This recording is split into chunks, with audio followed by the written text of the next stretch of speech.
Are you blessed to be with that person today? Yes? And yes, tamang-tama po, hindi lang dahil birth months, but yes, today as well, I celebrate my birthday. Yay! O, diba? Talagang feast. And celebrating it, simple lang po, I actually just came from a retreat, a moment to step back. Pero kahapon po, kahit maulan, no, bad weather, it was an opportunity for me to celebrate. Simple lang nahandaan, no, kasama ang aking pamilya. Iba rin po talaga, minsan kapag ikaw ay nagkakaedad na, hindi na yung kung saan ako pupunta, anong meron ako, ang pinakamahalaga ay kung sinong kasama ko. And it's just so great to have this opportunity as well, no, to celebrate my birthday with all of you. Sino po mga September celebrants? Can you just see a raise of hands? Palakpakan natin ang mga birthday celebrants natin. Napansin nyo, kumakaway na rin si Lolo Jose Marichan. Bumabati ng Merry Christmas. And I love what Brother Alvin has been sharing with us about that everyone's a genius. Can you just say that again? Everyone's a genius. You and I, each one of us, we have our own special and uniqueness, no? Yung genius natin. And that's why it's really good to have this special series on Thrive. Because just like what Brother Alvin shared, it's not just for us to survive, but we want to thrive. Can I see again a raise of hands of people who want to thrive amidst the crisis? Ayan. Sabay-sabay tayo, di ba? Definitely. An amazing story that he shared, no? Brother Alvin, the parable of the talents. I'm sure you've heard it a number of times, ilang beses natin napainggan, pero laging merong aral na mapupulot. No? Lalong-lalo na pag sa finances natin, sa wealth. But you see, this whole story on the parable of the talents speaks about the message of stewardship. Everybody say that word, stewardship. At kapag sinabing stewardship, ikaw ay tagapangalaga. Pinagkatiwalaan ka. Iniasa sa'yo. So like in that story, iniasa ng master yung kanyang talents, no? Yung isa, 5, yung isa, 2, yung isa, 1. And it's a reminder for us na ang bawat isa sa atin ay pinagkatiwalaan. Pakicheck nga ang katabi. Mukha bang mapagkakatiwalaan siya? Di ba aminin natin, no? Ito side note lang. May mga pagkakataon sa buhay natin na tayo mismo, when we make our promises, we break it. Kapag nangako ka sa sarili mo, minsan ikaw mismo napapako. Hindi mo nasusunod. Ganon din sa ibang tao. And that's why it's a great opportunity na ipaalala sa atin lahat ngayon that it's another chance for us na mapagkatiwalaan. At kung anong meron tayo, we make use of it so that we can bless others. In fact, pag sinabing Christian stewardship, and I want you to read this with me as I read it aloud, this is the responsibility that Christians have in maintaining and using wisely the gifts that God has bestowed. Binihiyaan ka ng Diyos. Bukod tangi, no? Ikaw ay mapalad. You are blessed. God wishes human beings to be His collaborators. Everybody say that, collaborators. In the work of creation, redemption, and sanctification. Hindi natapos, no, yung mission ng Diyos, nagpapatuloy sa bawat isa. And you carry this out sa inyong pamilya, sa inyong trabaho, in the community, in your business, wherever you are. In fact, when you speak about stewardship, babalik at babalikan natin yung book of Genesis. And this is in Genesis chapter 1, verse 28, which says to us, and God blessed them. And God said to them, everybody, be fruitful and multiply, and fill the earth and subdue it, and have dominion over the fish of the sea, and over the heavens, and over every living thing that moves on the earth. Again, it's a reminder na pinagkatiwalaan ng Diyos ang bawat isa sa atin. And maybe when you look into your lives, kung anong meron sa buhay mo ngayon, are you taking care of it? Alam nyo, yan rin po yung tanong ko. I heard it from Father Bao, no? I'm not 39 years old. Dapat raw ang sabihin ko, I'm turning 40 next year, no? And people would normally say, di ba, life begins at 40. I ask myself now, have I been a good steward? Naging mabuti ba akong tagapangalaga? Naging mabuti ba akong lingkod ng Panginoon Diyos? No? In the many roles that I play, that the hats that I wear, like in these photos, no? as a family man, no? To my wife, Milen, and to our daughter, Yana, sa akin pong pagsaserve dito sa Feast. And really blessed to be part of our Feast Bay Area. Palakpakan natin si Lord for the Feast Bay Area family that we have. And that also includes, no, even what I do, yung advocacy ko of really helping people to become the best version of themselves. I'm asking that question, have I become a good steward? And friends, I'm asking you the same question. Have you become good steward in your life? Yung bang mga ipinagkatiwala sa'yo sa buhay mo, napapangalagaan mo at napagyayaman mo. And you're not just keeping it to yourself, but you are sharing it to others. And that's why our one big message, apart from, of course, everyone's a genius, is this. Don't sit on it. Can you just say that again to the person beside you? Don't sit on it. Huwag mo lang upuan. Huwag mo lang sayangin. Huwag mo lang hayaan. Gamitin mo. And that's why when you speak about this, unang-una ito, we're challenged. Don't sit on your time. Lahat po tayo, the great equalizer is that we have the same time. We have 365 days in a year, yes? 12 months, 7 days a week, 24 hours a day, 86,400 seconds. Mayaman ka, may kakayanan, medyo naghihirap, lahat po tayo pantay-pantay meron. Pero how come the rest, they're able to really maximize, optimize, and really do great in their finances and wealth? Samantalang, bakit yung iba? Still, naghihikaos, no? Ang sabi nga ni Boss Rex Mendoza, paranormal. Paranormal activities, no? Yung unti-unti na nawawala na yung mga kinikita mo, nasaan yung sweldo ko, and so and so forth. At pinagtatalunan natin. Maybe we ask ourselves, how are you using the time that God has given you today? Kapatid, papaano mo ginagamit ang panahon, oras, pagkakataon na ibinigay sa'yo ng Diyos? Can you just ask the person beside you, how are you using your time? Baka yung iba, naubos na kakascroll online o kaya kakapanood. I'm not saying it's wrong, ha? Ako rin po, ganun. Pero baka mamaya, mayroon kang mahalagang dapat gawin, hindi mo nagagawa, bukas na lang, mamaya na lang. Nakalimutan mo yung halaga ng meron ka ngayon. Apart from time, don't sit on the treasures. Everybody say that, treasures. May mga kayamanan, meron kang resources, meron kang kapirahan, kahit magkano man yan, na ipinagkatiwala sa'yo. How are you sharing the treasure that you have now? Puro lang ba sa'yo for your own enjoyment? And I believe kailangan natin yon, no? We take care of our needs. Pero paano kapag alam mong may mga nangangailangan rin sa paligid mo? And that's why, friends, every time here at the feast, you're familiar, di ba? We call you to be generous sa ating mga love offering. Tama po ba? Yes? Because this is not just a church activity. Kasi sinabi ni brother. Kasi lahat nagbibigay, kaya magbibigay na rin ako. No. The reason why you have this is because this is a testimony na, Lord, you have blessed me with so much. Uunahin kita. I want to give you the best as well. Kasi aminin naman natin, lahat ng meron tayo ngayon, pahiram lang. Bigay lang ng ating Panginoon Diyos. And you know as well that every time you give, everyone, it helps. It goes a long way. Marami po tayong natutulungan ng mga mercy ministries. Kaya okay lang po ba? Palakpakan niyo po ang bawat isa for all the help and support that you've been giving. You're not just storing treasures, money, resources here on earth, but also we are, di ba, investing this for eternal life. So, ito, treasures. You see, when you talk about money, money is not the most important thing in the world, but, everybody say it, but it affects the most important matters in life. Kaya kung ikaw ay pamilyadong tao, hindi mo pwedeng sabihin na love lang. Kapag gutom na yung anak mo, love lang. Hindi pa pwede. Kapag medyo may mga bayarin na mapuputulan na kinakuryente, love lang. Hindi pa pwede.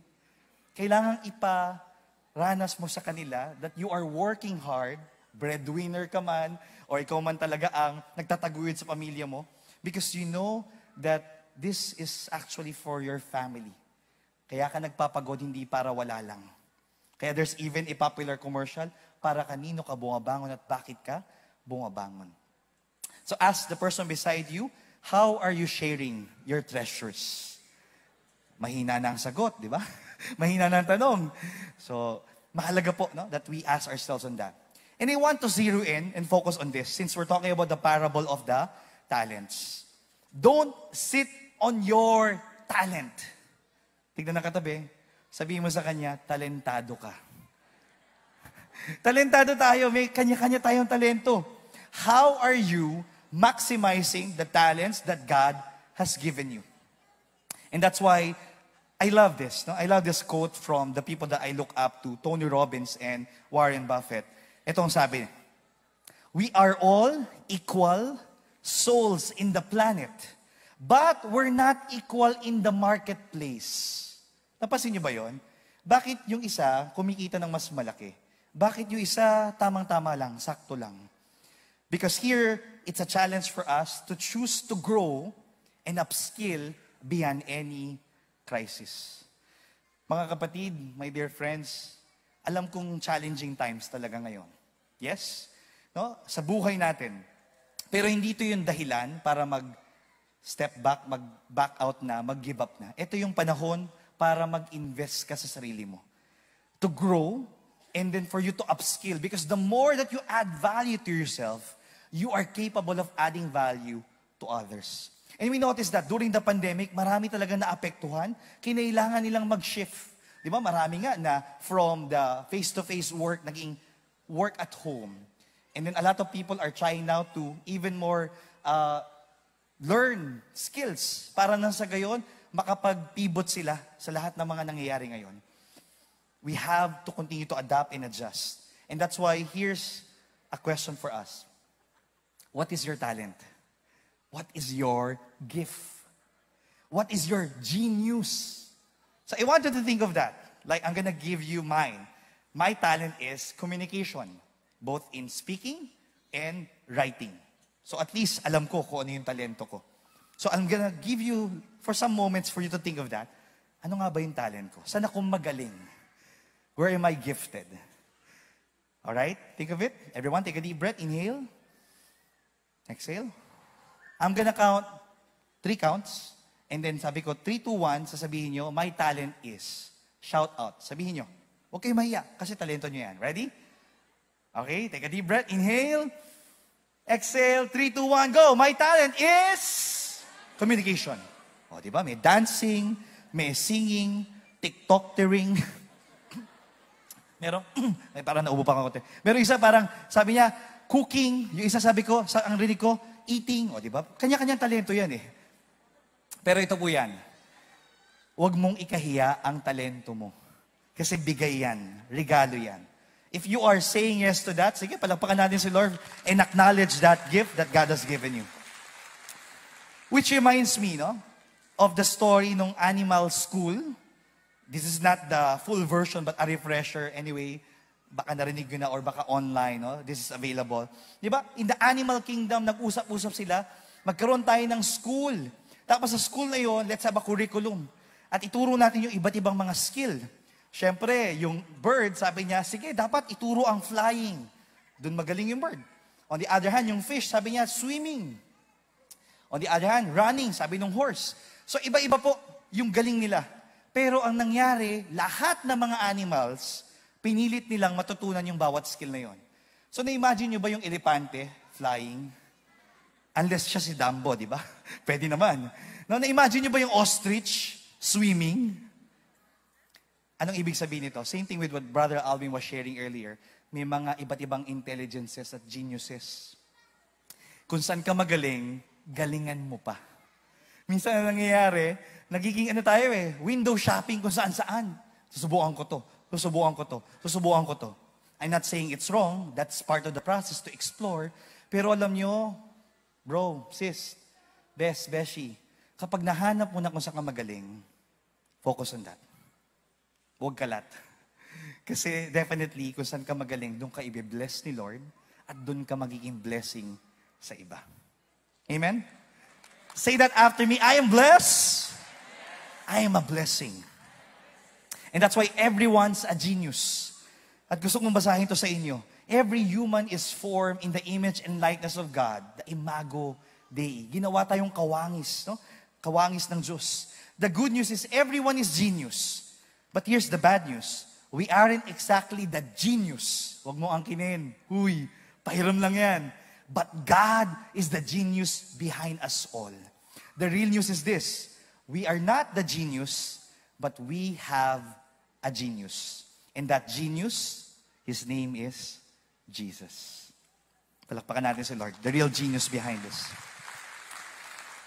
And come to think of it, na-imagine nyo kung ang bawat isa sa atin will just come alive and will just do what we're good at. Na-imagine nyo yung bawat isa sa atin, gagawin na natin kung saan tayo mas magaling. Imagine what kind of church we would have. Come alive, church. Buhay na buhay ang Diyos sa atin. Kasi baka yung iba, naiwan sa Biyernes Santo. O, pakicheck ang katabi. Mukha bang naiwan sa Biyernes Santo yan? We are Easter Sunday Christians, so dapat buhay sa atin ng Panginoon. Every time you do what you're good at, people will say, ang galing niya. Praise God. When you also perform at the, di ba, peak performance, you say, hindi lang ako magaling. Pero these are the talents that God has given me. Praise be to God. The photo that was shown earlier is actually from our Kerigma conference, like almost 3 years ago. And then now it's called Feast Conference. Magkikita-kita tayo ulit. Kinikilabutan po ko every time, the body of Christ comes together. Dito pa lang nga sa feast every Sunday. And we recognize, napansin niyo po may mga servants tayo. In the music, in the warmth, security, iba-iba. They're using their gifts. Okay lang bang i-recognize natin sila? Palagpakan natin yung mga servants natin. And we are also called to serve. Now, some of us, why not serve with us here? Pero wag niyong iisipin, ay hindi ako nakakapag-serve sa feast.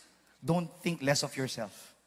Sa pamilya mo, sa trabaho mo, sa business mo, sa side hustles mo, passion project mo, whatever that you're doing, you are being called to shine the light of Jesus.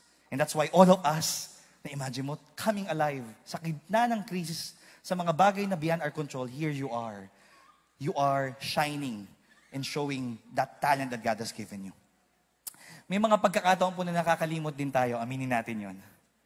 Kaya sa mga pagkakataon nakakalimot tayo ng galing natin, let's remember the trail of blessings. Coach JC, ano po yung trail of blessings? Pag sinabing trail of blessings, ito po yung mga experiences mo in your life na na-bless ka at naging blessing ka sa iba.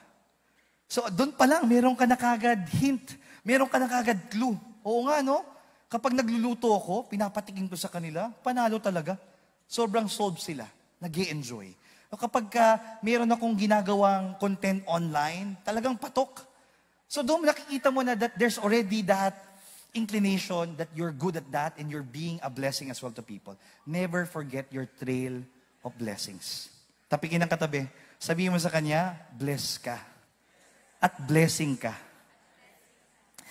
I want to share, as many people as we can. Pero siguro kahit ito lang for now, si Elaine Samonte, behind Kwentong Papel.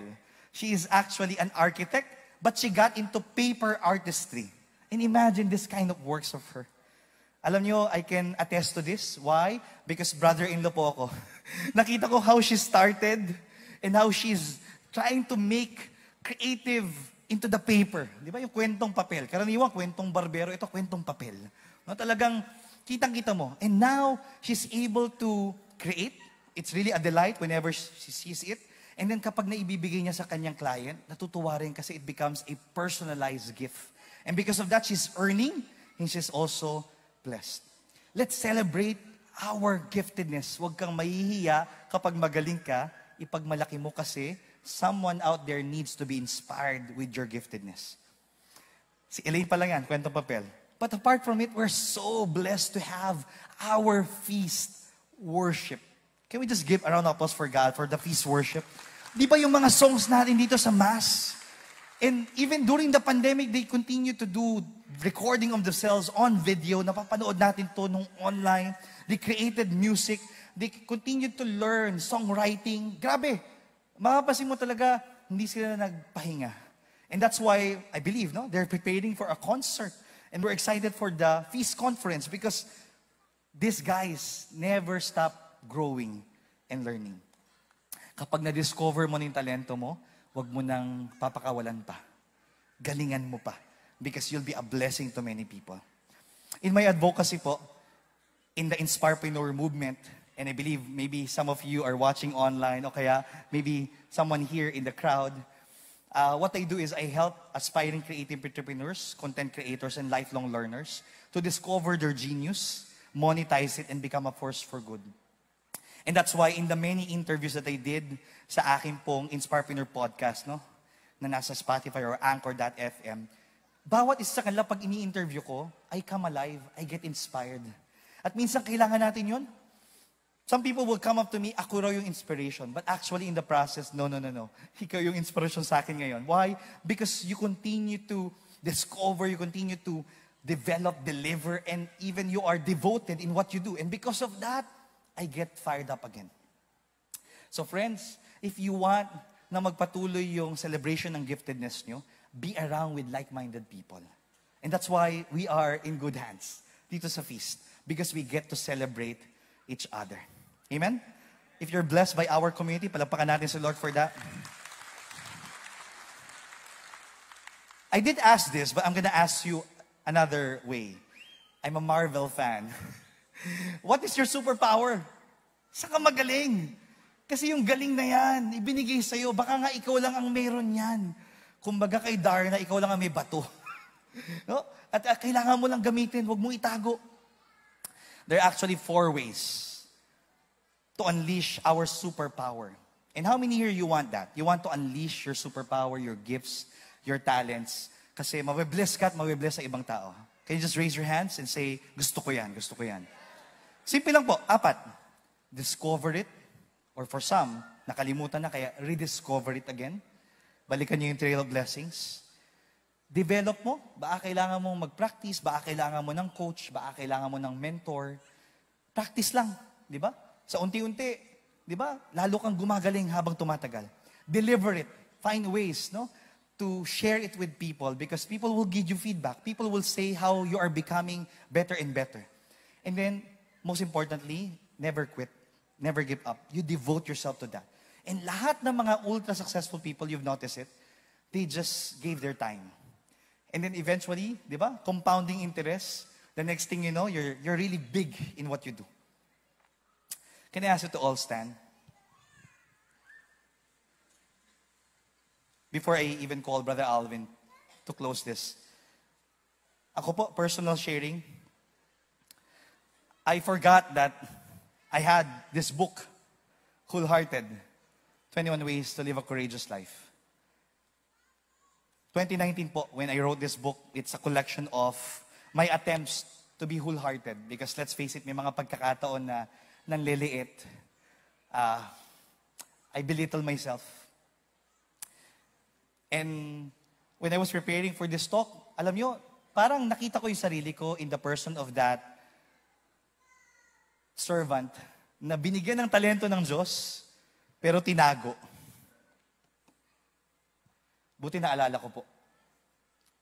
I'm sharing that with you because marami mga pagkakataon, may chance ka to share your gift, pero itinago mo. Baka nasayang. But my dear friends, the good news is it's never too late. You're still here, you're alive, and you have that opportunity to share. Don't keep it to yourself because God's gift is meant to be shared. And that's why it's also like what Uncle Ben shared, di ba? Sa Spider-Man movie, with great powers and gifts comes great responsibility. In Matthew chapter 25, verse 29, it says, "For to everyone who has, more will be given, and he will have in abundance, but from the one who has not, even what he has will be taken away." Alam niyo po, dapat wala na ako today kasi 4 months ago, I had an accident. And this is my car for 8 years. Imbis na tingnan ko agad yung bangga at nabangga ko, tiningnan ko po yung kasama ko, yung kaibigan ko si Randall, he's also a builder. At tiningnan ko yung nabangga ko kung okay siya. Alam niyo, na nalaman kung okay kami, thank you, Lord. Tapos tsaka ako inisip, malaking gastos to. And that night, I won't forget, when we got home, niyakap kong mahigpit yung asawa ko. si Milen and my daughter, Yana. And I said to the Lord, thank you, Lord, buhay pa ako. I want to give you that permission. Hindi niyo po kailangan ng near-death experience. Hindi niyo kailangan ng birthday or special event for you to make a decision to use your talent. You can make that decision today. Kaya gusto-gusto ko yung sinabi ni Les Brown, the graveyard, ang cemetery raw, is the richest place on earth because it is here that you will find all the hopes and dreams that were never fulfilled, the books that were never written, the songs that were never sung, the inventions that were never shared, the cures that were never discovered. All because someone was too afraid to take that first step. Keep with the problem or determined to carry out their dream. This coming November, pupuntahan natin yung mga patay, pero ipinapaalala sa atin, huwag tayong makalimot mabuhay. At para saan ba ang buhay natin? So, as I close this, my dear friend, if the two servants got to experience these words from Jesus, from the Master, well done, good and trustworthy slave. You have been trustworthy in a few things. I will put you in charge of many things. Enter into the joy of your Master. Whew. Imagine that. Jesus telling that to you. And that's also what Jesus experienced during the Transfiguration. Sinabi sa kanya, this is my Son with whom I am well pleased. Kaya nung namatay ang ating Panginoong Jesus sa krus, He was able to enter into the Master's joy. My dear friend, let us not forget this. More than the talents, the time, the treasure that God has given us, Jesus is the ultimate treasure. Huwag mo siya ibaon. Ilabas mo siya sa buhay mo at sa iba. And when you make Him center, when you make God first, everything will be added on to you. Amen? Palagpakan natin ng Panginoon Diyos.